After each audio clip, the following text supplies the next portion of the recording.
Welcome to It's All Your Fault, the one and only podcast dedicated to helping you identify and deal with the most damaging humans, people with high conflict personalities. I'm Megan Hunter, and I'm here with my co-host, Bill Eddy. In today's episode, we are going to talk about those dreaded emails from HCPs, you know, the kind that give you a zinger, and how to use BIFF to respond to them. But first, we have a few quick reminders. Here's the deal. We want to hear from you. Have you dealt with a high conflict situation? Been blamed? Experienced violence or abuse from an HCP? Or maybe you simply dread seeing that person again, but you probably have to tonight at home or tomorrow at work? Send us your questions and we just might discuss them on the show. You can submit them by clicking the Submit a Question button on our website at highconflictinstitute.com/podcast, emailing us at info@highconflictinstitute.com, or dropping us a note on any of our socials. You can find all the show notes and links at highconflictinstitute.com/podcast. Make sure you subscribe, rate, and review, and please tell your friends about us. Telling just one person that you like the show and where they can find it is the best way you can help us out and help more people learn how to address high conflict people. We appreciate you so very much. And now, on with the show.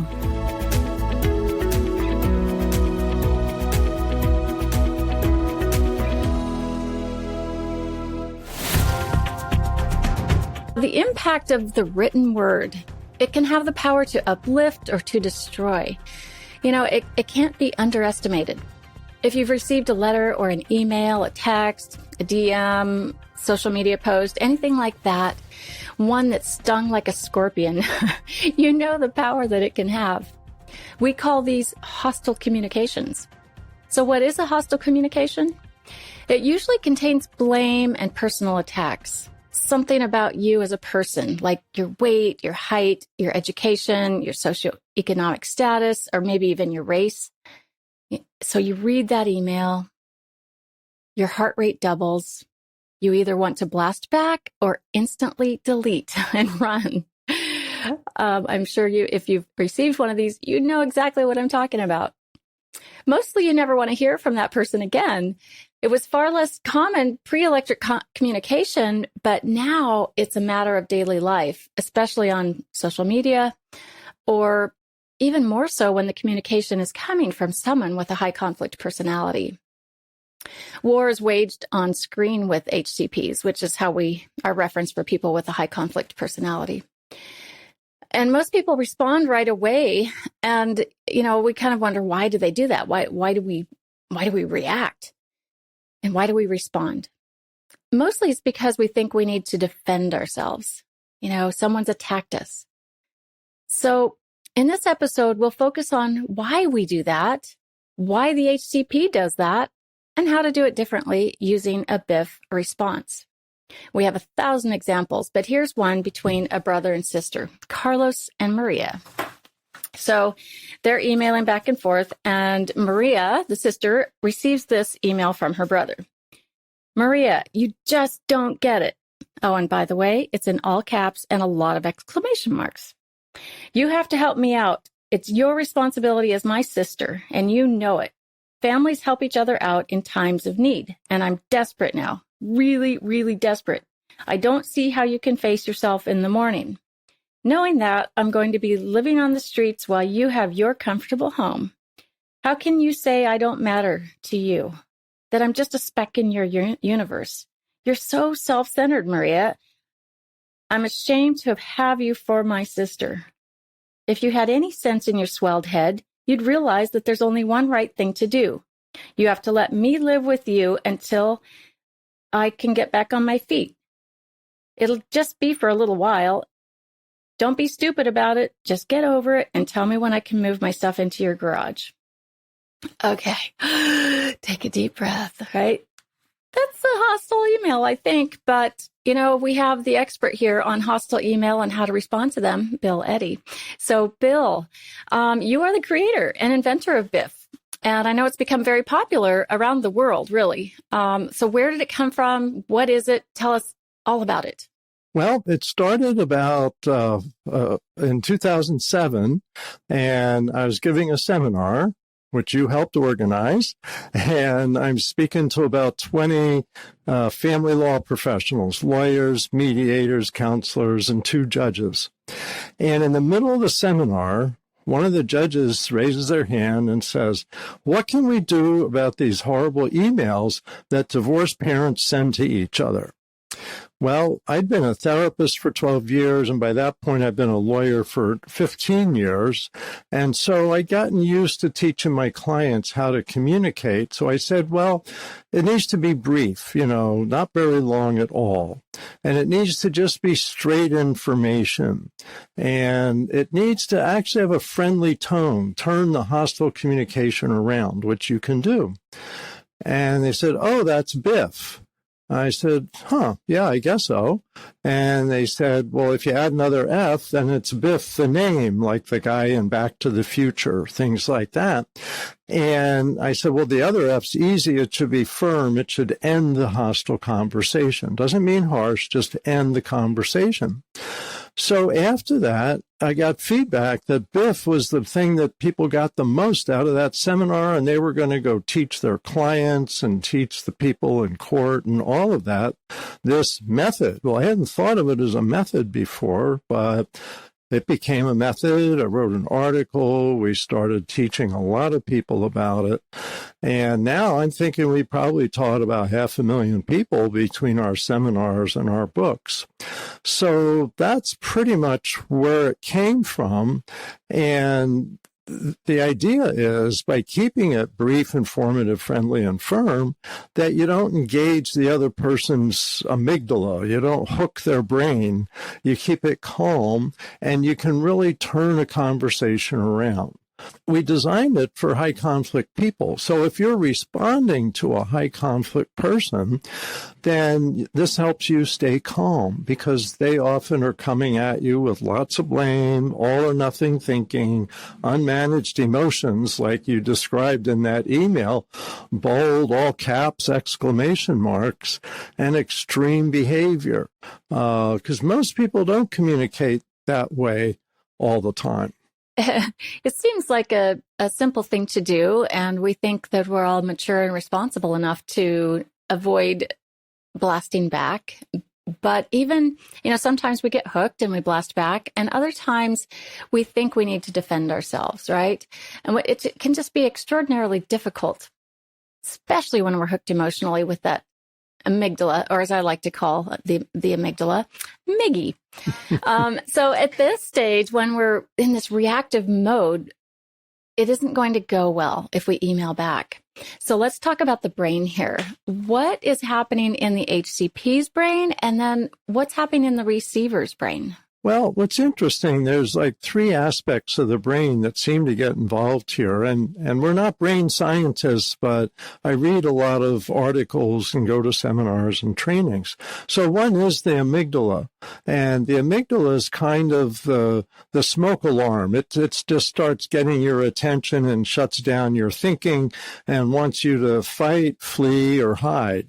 So you hook the amygdala, you're going to get that kind of real defensive response. But another thing that's interesting is what we call mirror neurons. And mirror neurons, scientists discovered maybe 15 years ago, that we tend to mirror the behavior of the people around us. And so if someone is coming at us angry, we're going to also become angry.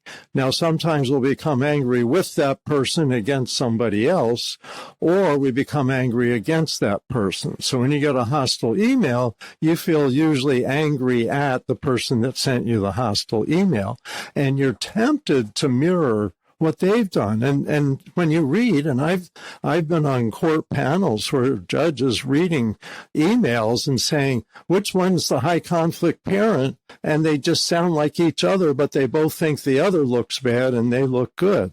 So they're mirroring each other. So we got to overcome the amygdala response, overcome mirroring. And it also seems like high conflict people sometimes have a harder time in the brain connecting emotions, upset emotions, and problem solving.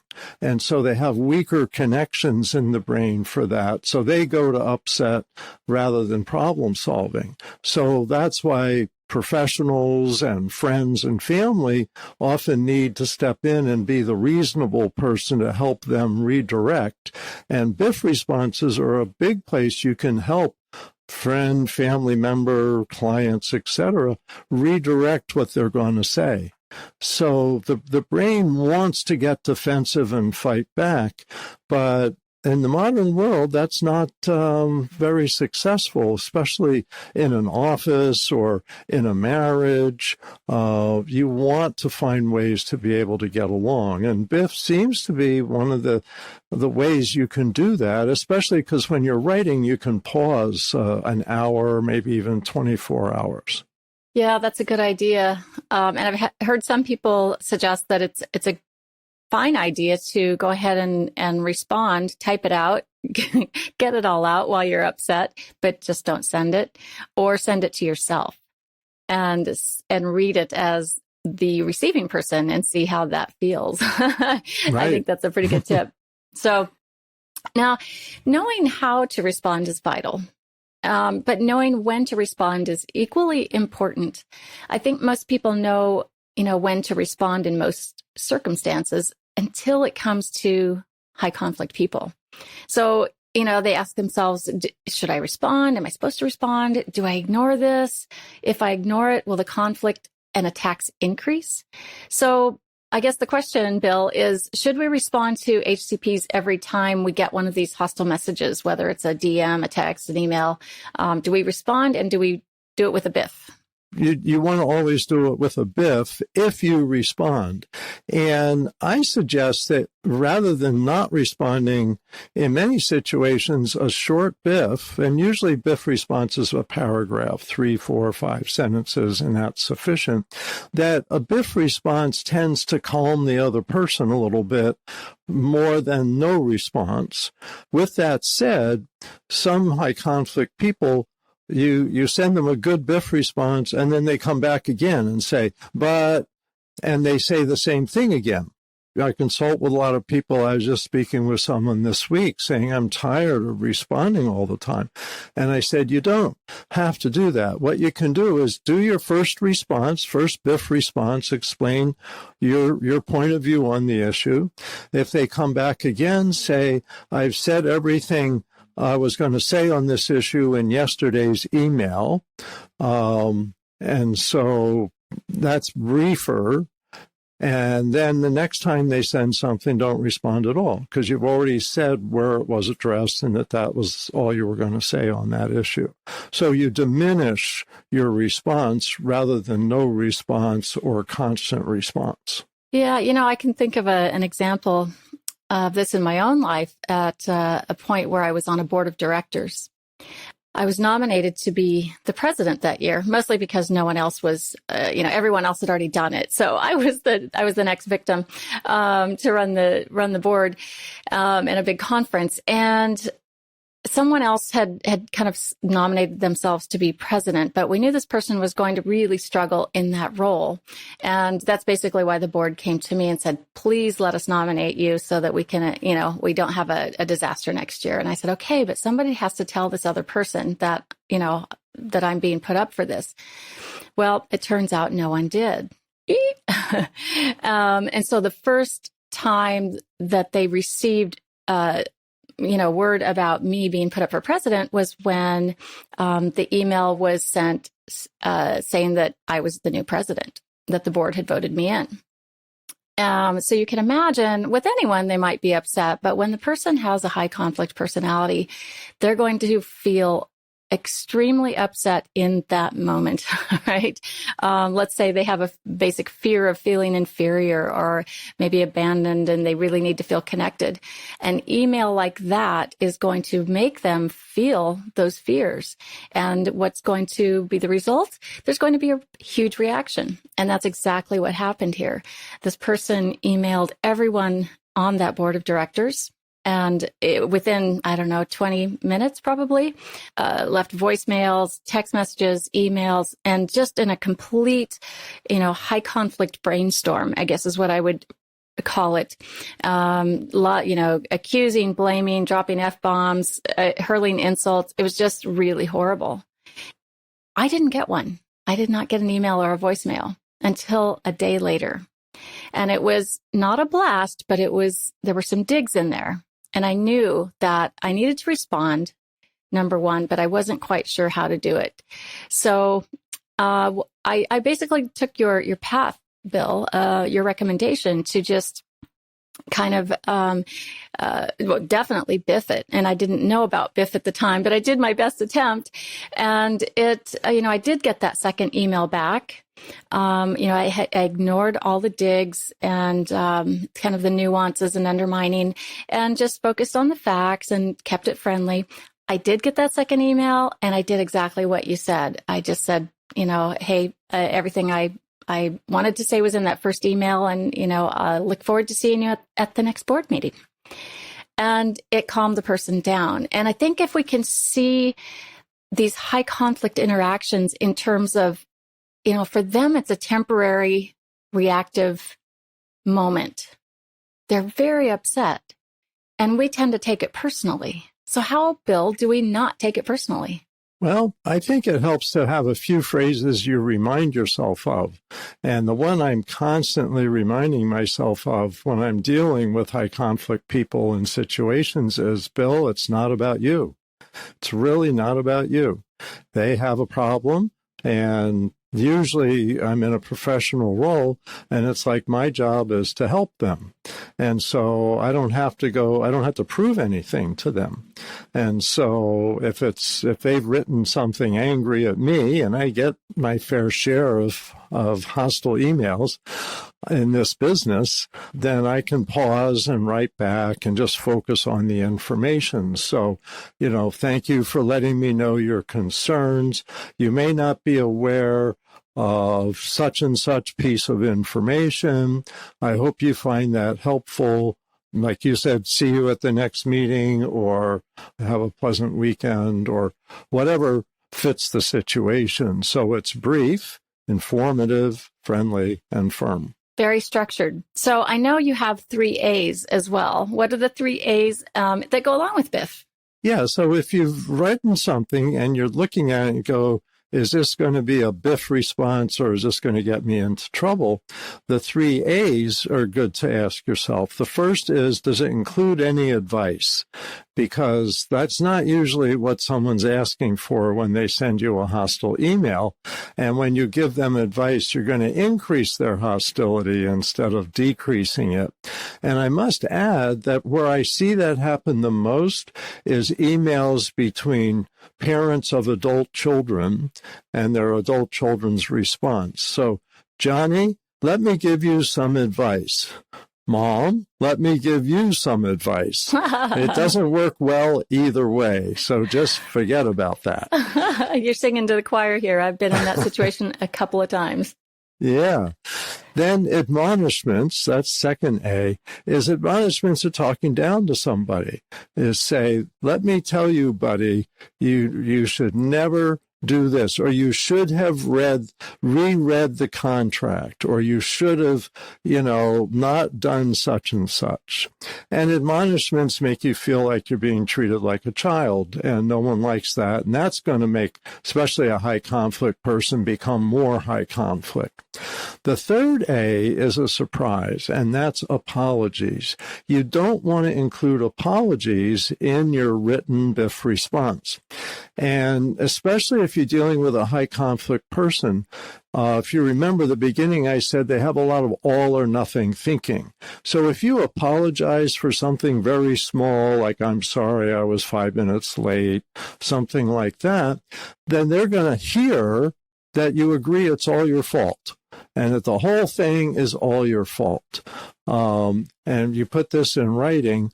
I once did a mediation. There was a domestic violence perpetrator and their victim survivor, and they both agreed they could be together in the mediation, and they were managing quite well. And I have a bunch of rules for that to make it work.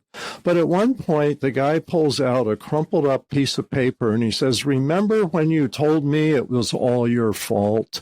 Remember, it says right here, I'm sorry I don't clean well enough. I'm sorry I don't cook better." And it's like, there was no need for that to ever have been written. You could tell that she was trying to calm him down through those apologies, but instead it gave him ammunition. And so he brings that. You could see it was probably more than a year old, and it was well worn. So I'm sure he held it up to her several times. So you don't want to put apologies in.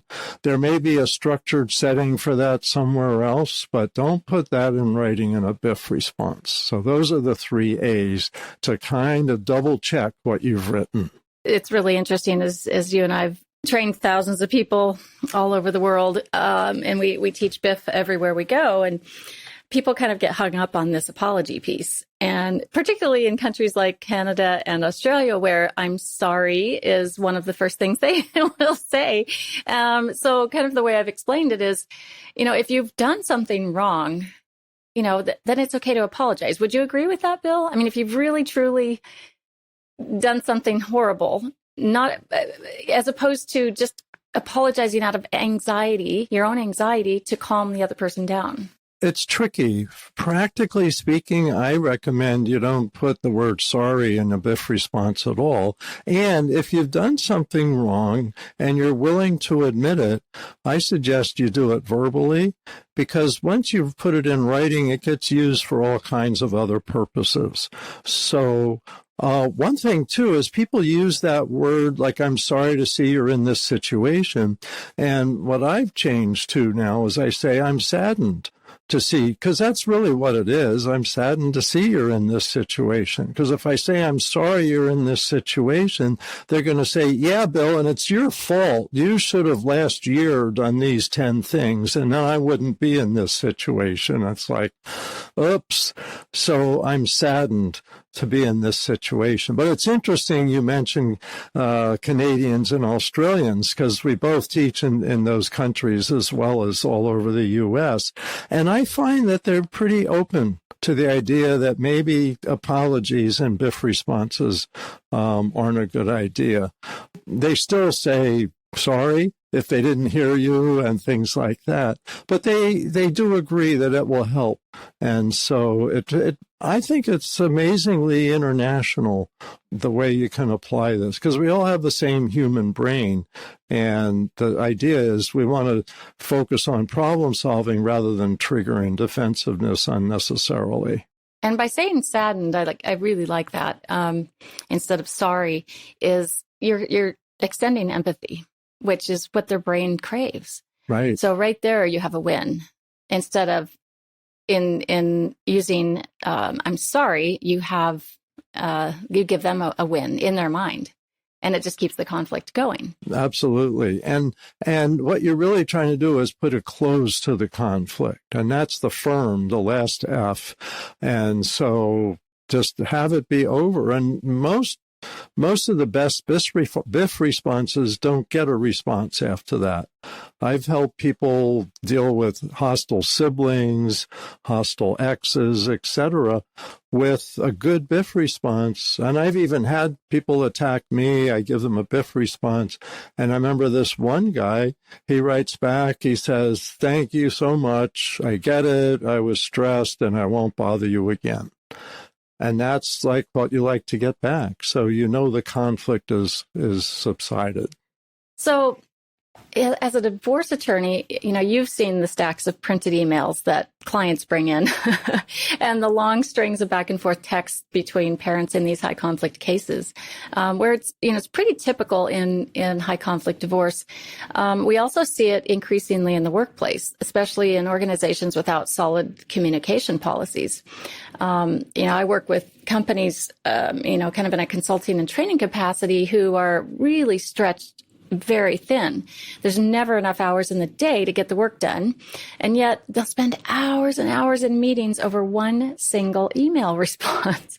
So first there'll be a meeting with a manager to address that email. And then the department head is copied in, or maybe even the CEO. Then an HR is brought in, or a union rep. And there's meetings and meetings and more meetings. And, they're already stretched so thin and can't get the work done, and yet they're spending all this time in meetings because they didn't know about BIFF. And what ultimately that does is, it destroys a company's competitive advantage. It's a hit to productivity, morale, and time.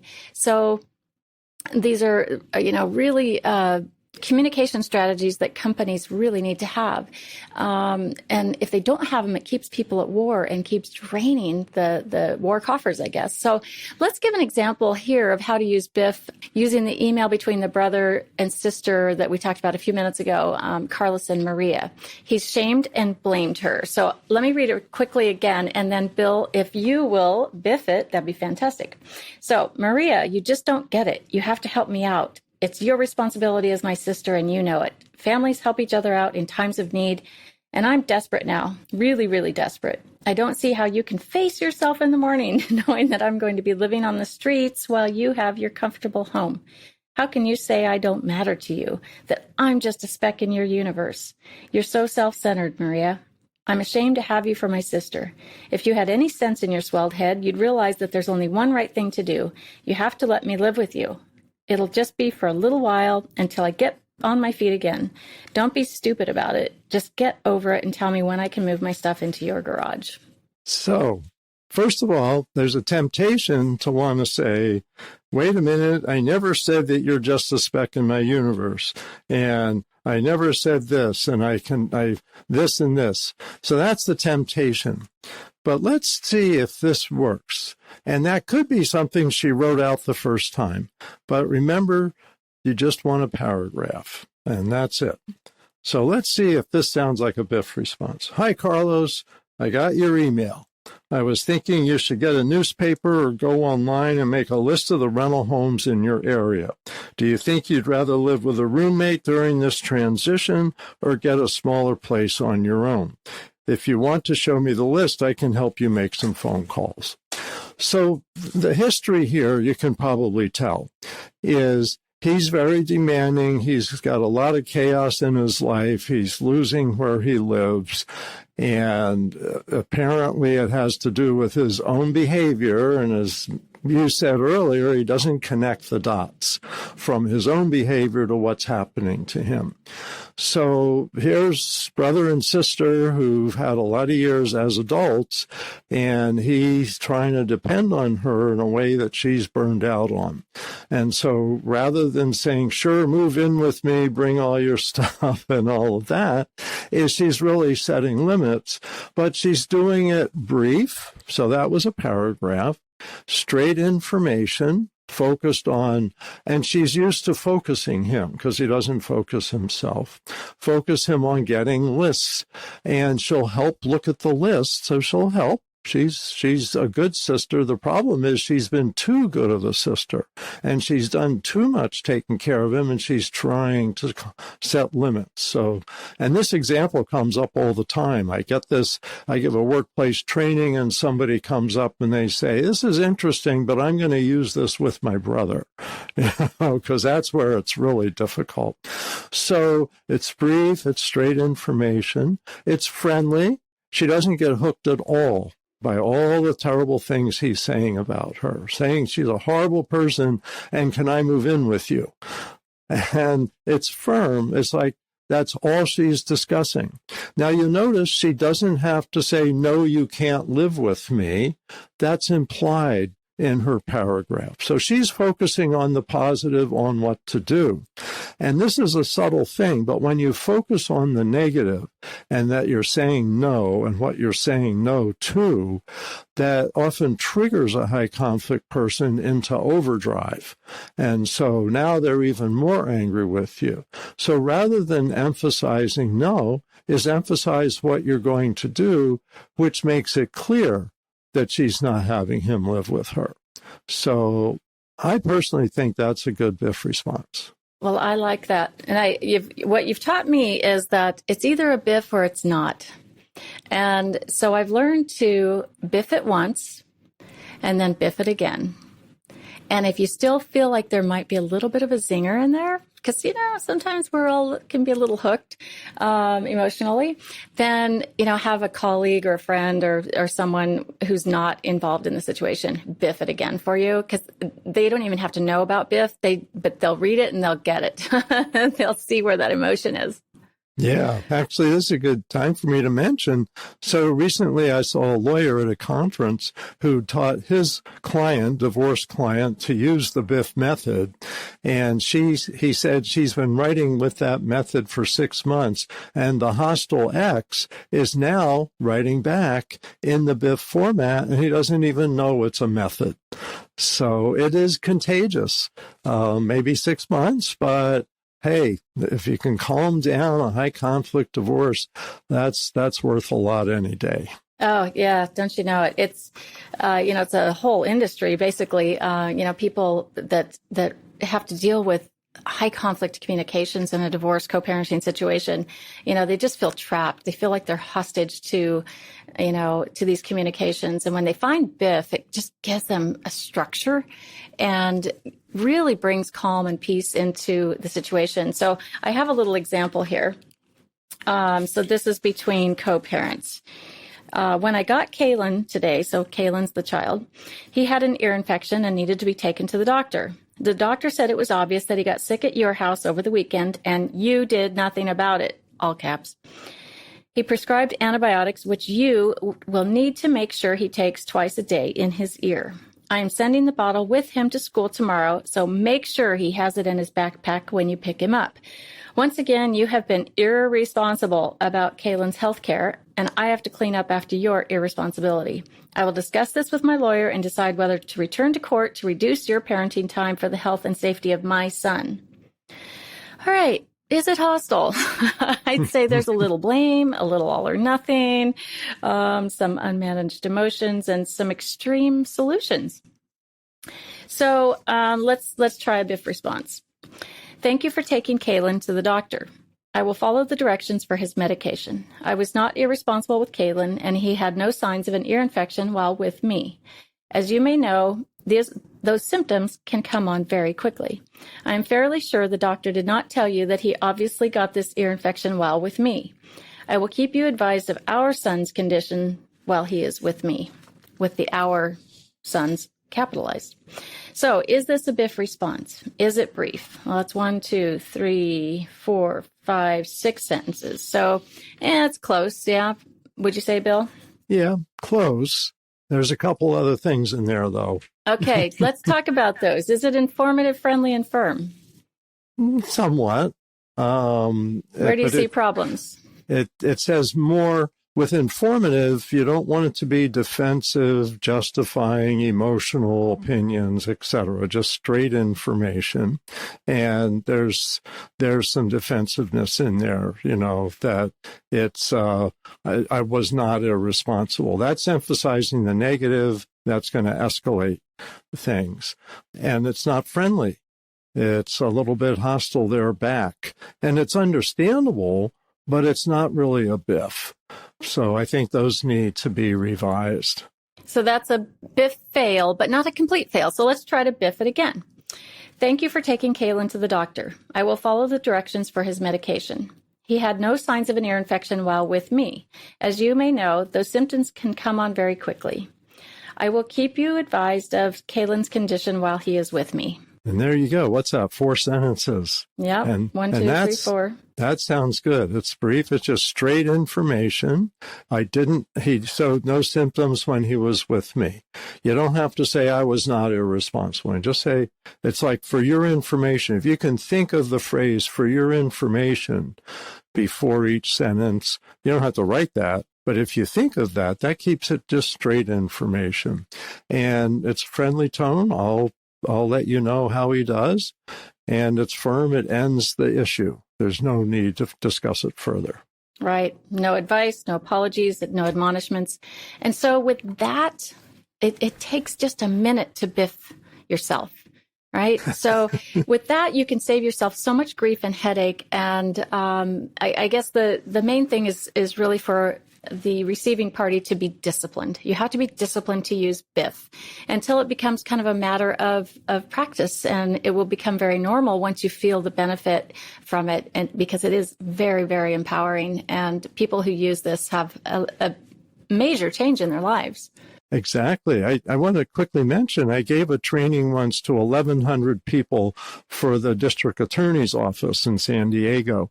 And I knew the district attorney, and about a week afterwards, I checked in and said, how's it going? It's great.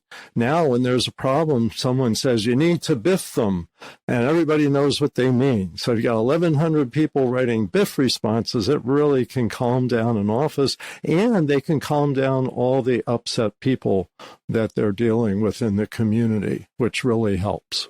And nice segue, by the way, to something we've just started recently at High Conflict Institute, which is BIFF certification. And it really has come about because of working with companies that continue to have these hostile communications that suck up so much time and energy and cause so much stress and conflict. So now we've started teaching an entire organization to how to BIFF and have them pass kind of a BIFF proficiency and make it a matter of policy within an organization, a communication policy. And it can radically, radically transform communications. You know, there was a day, I remember hearing you years ago, Bill, say that everyone needs to learn to BIFF. And I remember the day that became just so powerful for me as I was working with a particular organization. And I thought, if everyone in this company would just BIFF, they would completely turn around. So we're working toward that direction with them. Anyway, all right. So that is BIFF, and we'll be talking a lot about BIFF in coming episodes. You know, it's necessary when responding to high conflict people in particular, but it works with everyone. So try it out. Bill has written 3 BIFF books in his conflict communication series. So in this episode, we focus kind of on family and divorce type of communications. And in the next episode, we'll be talking about HCPs in the workplace and how to use BIFF at work. In fact, that's the title of one of the books, BIFF at Work. So until then, best wishes in all your conflict situations.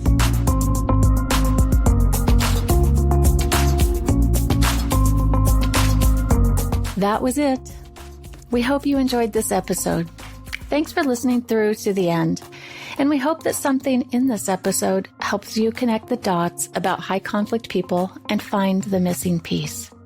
We want to leave you with 2 simple reminders. 1, when dealing with HCPs, do the opposite of what you feel like doing and what you're used to doing with everyone else.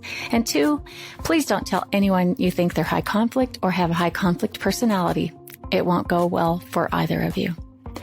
Hang in there. See you next time on It's All Your Fault. It's All Your Fault is a production of True Story FM. Engineering by Andy Nelson. Music by Wolf Samuels, John Coggins, and Ziv Moran. Find the show notes, and transcripts at truestory.fm or highconflictinstitute.com/podcast. If your podcast app allows ratings and reviews, please consider doing that for our show.